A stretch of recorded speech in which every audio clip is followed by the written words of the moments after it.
This is a tremendous privilege to be here today. I flew in from Los Angeles late last night, and there's no other place I'd rather be. I wanted to thank the New Jersey Reentry Corporation and Governor McGreevey again for the honor to be here.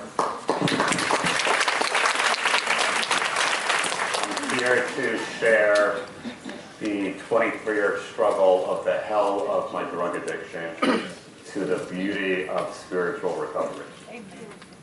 I grew up in Livingston, New Jersey, had a great loving mother and father, sister that I'm very close with to this day, a lot of friends. But for whatever reason, I always felt not part of. I always felt different, socially inept, just didn't feel worthy. And I think a lot of it has to do with, at a very young age, I was classified with a learning disability. I was put in very small classrooms, and I was verbally teased quite often, called a lot of different names. Really did a number on my psyche and my self-esteem. Made me very insecure. So at 14 years old, when I had my first experience with drugs, I truly think that I was probably a prime candidate to fall victim to addiction. I was at sleepaway camp and had horrible stomach pains. And I said to the counselor, I got to go to see the nurse. My stomach is killing me. She gave me this clear cough syrup cup with this green liquid in it. I took it. Tasted disgusting. But within minutes, my life changed forever. You see, I was walking across the softball field back to my bunk. I felt like Superman. Every one of those inadequacies and insecurities I just told you all about went away like that. I felt whole. I felt complete. I felt just as good as everybody else, actually even a little bit better. And I went back to the bunk, and the guys were laughing with me, not at me. I became the cool kid, the popular one, the good-looking one, the one that wasn't shy anymore. I was flirting with the girls next to the bunk. Never before did I do that my entire life. So I went to bed that night thinking nothing of it.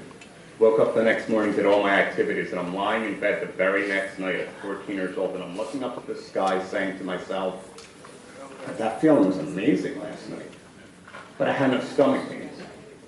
So what do? I said to the counselor, I keel over and I said, my stomach is killing me, we've got to go back to the infirmary and see the nurse. I did this for 3 straight weeks, every single night, until my mom and dad found out I was taking liquid Demerol. That was the end of that. A few months later, I was back in New Jersey, went to a dentist appointment to get my wisdom teeth removed. 1 in 3 teens that are given opiates at a dentist become addicts. I was one of those 3.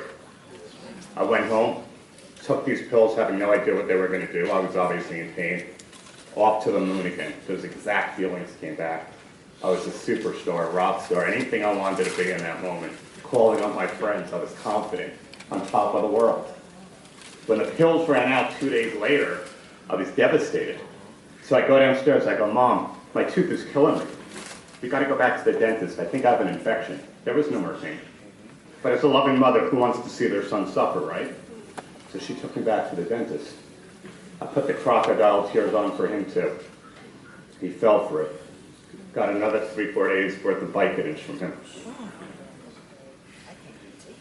For the next 5 or 6 years, drugs, alcohol, any substance to affect me from the neck up, you name it, I did it with 0 repercussions. Until at 21 years old, I was arrested 4 times in 6 months. But never once was I at fault. I never looked in the mirror. It was always this friend or that friend or bad timing. The police never should have been there. The way we think. So the judge in Livingston wanted to put me in this program called the Alliance at St. Barnabas. 1 year I lost my license. He said if I got in trouble again, I was going to jail for 90 days.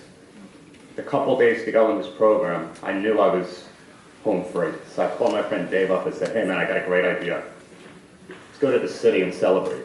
Yeah. On the way in, we took a handful of Xanax. We went to a bar, we did these mind eraser shots. Needless to say, our minds were erased. Next thing I know, I woke up in the ER, 90 stitches in my face. He fell asleep behind the wheel, went into a ditch, my face went into the windshield. Stitches everywhere, concussion, broken nose. Who are the first 2 people I see? My mom and my dad, crying that their baby boy is so sick and they could do nothing about it, because that's what addiction does. It destroys families. Did I think I had a problem? Not at all. And I had a lot going for me. I started a very successful baseball card business as a teenager. I got into the sports collectibles industry with a lot of tremendous athletes and celebrities, which eventually became my clients when I started Prince Marketing Group, starting with Magic Johnson. So when I started Prince Marketing Group, I was like, okay, I've got these morality clauses. Let me be smart. Let me stop the illegal frauds, right?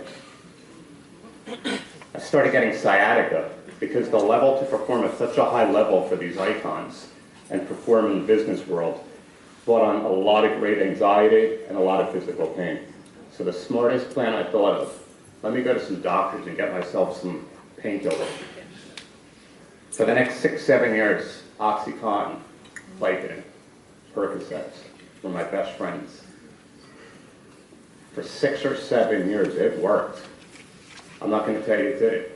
But at one point, what was once living to use, as I like to say, turned out to using to live. I was in a place worse than hell and I had no idea how to get out of it. The addiction took over. I was miserable. I was suicidal. From the outside world, everybody thought I had it all. But from the inside, I didn't want to live one more day. In 2007, February, at NBA All-Star Weekend, I was there with my client, Dennis Rodman. We were supposed to celebrate a big television deal that we did with Mark Cuban. But I had other plans. I had a horrible case of bronchitis. And I called the doctor to the room, who wrote a prescription for Tussinex cough syrup, Vicodin, and antibiotic. On the way back from the pharmacy, I called my then wife. I said, do me a favor, order me 3 vodka, Red Bull, and cranberries, because I'm going to get ready to go out. So I needed a pick-me-up. I took half the bottle of Tussinex, a few of the Vicodins, and downed 2 of the drinks. Within 3 minutes, I'm on the floor. I had no idea what was happening. I was foaming at the mouth. My heart was palpitating out of my chest. I'm looking up at the sky. God, I don't know what the hell I did. I'll never do this again. Ever. Please. I'm in and out of consciousness. My heart's racing. My wife obviously freaks out. 911 comes. They knock down the door. Needles in my arm, oxygen mask on my face. As I'm looking up at the sky praying, don't take me. I never made it out that night. I woke up at 3 in the morning. I looked at myself in the mirror and said, you sick bastard. Who does this? Who mixes Tussinex, Vicodin, and vodka, Red Bull, and cranberry? And just like that, I finished the rest of the Tussinex and I took a few more Vicodins and went back to bed. Because to me, it was the alcohol that did it. They say the definition of insanity is doing the same thing over and over again, expecting different results. The next week, I finally got the courage to admit I had a little bit of a problem, and I went to an addiction psychiatrist. He told me I was an opiate addict. He put me on something called Suboxone, an opiate blocker. At the same time, I'm on a mood stabilizer, antidepressant, anxiety medication, sniffing Ambien at night before I went to bed, and drinking a couple days a week to the point of blackout, because I didn't want to live. Always looking for that outside fix that was ultimately the inside job. And then finally, by the grace of God, when I was at my wit's end, and I didn't want to wake up anymore, on July 1st, my first God awakening came into my life. My uncle and his then girlfriend in the 12-step fellowships of recovered alcoholics and addicts. They were visiting New Jersey and spontaneously just stopped on my place to see how I was doing. She never met me before. She said, are you okay? I said, no, I'm not. She goes, what's wrong? And I told her. I felt completely comfortable with this woman to tell her what was going on in my life. She was like, do you know that you're an addict and that your life is unmanageable? I said, absolutely. She's like, do you realize you're powerless and that this will take you 6 feet under? I said, 100%. She goes, do you realize what you've accomplished in the outside world means absolutely nothing, because the disease of addiction doesn't care if you're from Yale or jail or Park Avenue or Park Bench. I said, absolutely. I said, I'm desperate. I'll do whatever it takes. She put me on a 48-hour detox plan. And on that 48th hour, it was on a Sunday night on July 2nd, I came back to my apartment shaking, the withdrawals, I couldn't take it anymore, vomiting, all the symptoms that come along with it. I called them up, I said, I can't do this. I'm calling up the doctor, I'm getting what I really need, I'm opiate deficient. My uncle picked up the phone and started screaming, it's the goddamn disease talking, Darren. You gotta put your hand up, go to a 12-step meeting and tell these people you're sick and suffering and you need help. I said, there's no way, I've tried them before, those people aren't for me. I went into the bathroom to take these non-narcotic anxiety pills to help with the cravings. Out came 4 Vicodins. I could have sworn I cleared out every medicine cabinet of all the opiates. For a split second, it seemed like a gift from God and such a tremendous sense of relief. But then on this side, I heard something tell me it's a curse from the devil. I fell to my knees for the first time in my life, shaking, trembling, and crying, and calling out to God to take these chains off me. I can't do this anymore without you. I'm begging you. Take the notoriety, the money, the business. I don't care. I need a single day of freedom. He heard me because I felt a warmth on my right shoulder, and I heard a voice, I got you, and you're ready.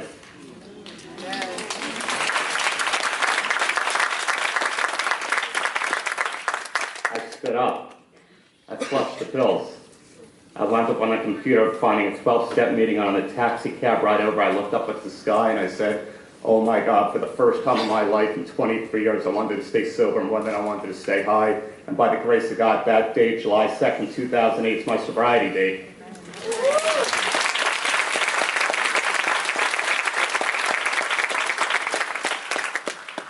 I walked into a church basement with about 150 to 200 addicts and alcoholics that were all once in a hopeless state of mind, just like myself. With no shame, they said, is anybody new here for counting days? My hand went right up. I said, I'm sick, I'm suffering, I need your guys' help. And it was amazing. These spiritual brothers and sisters, 1 second, 1 minute, 1 day at a time, made me feel whole little by little. It wasn't about the Magic Johnsons or the Hulk Hogans or the Joe Frazier's or Muhammad Ali's. These people understood me.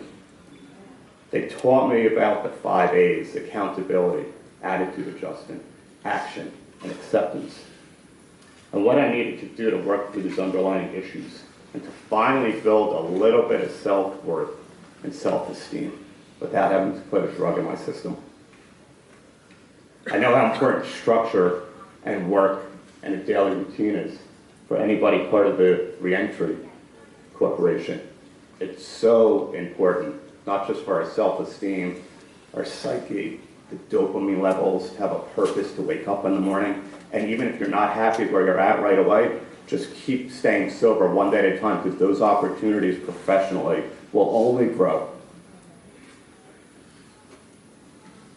I started myself doing these esteemable acts, going to speak at different rehabs, going to schools, raising money for awareness of addiction, alcoholism, and substance abuse. And slowly but surely, these esteemable acts started really making me feel great about myself.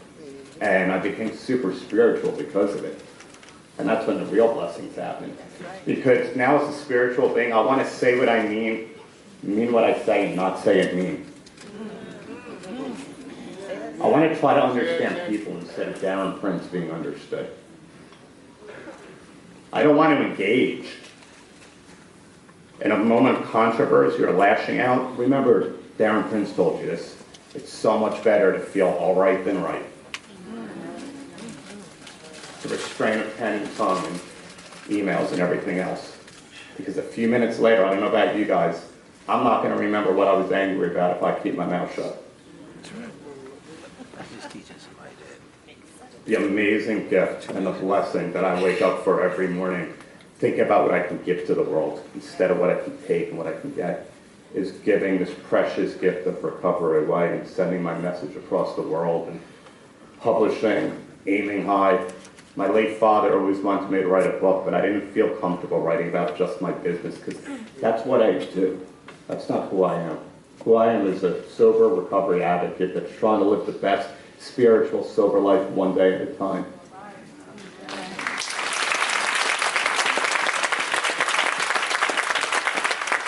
And with my spiritual brothers and sisters' help, and I got to give it up to God, which I believe my book, Aiming High, in the first 2 weeks became an international bestseller in 4 countries.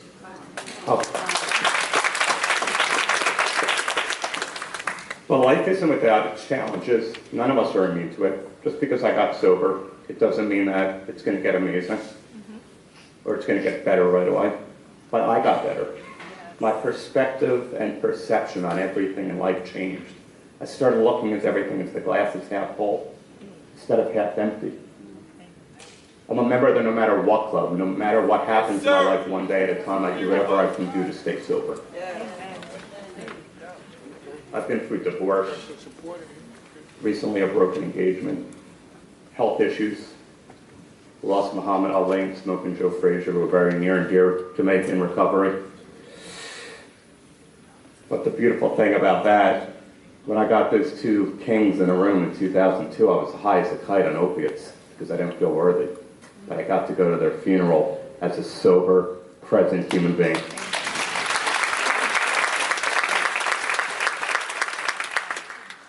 And my father got 8.5 years with his sober son. What a blessing.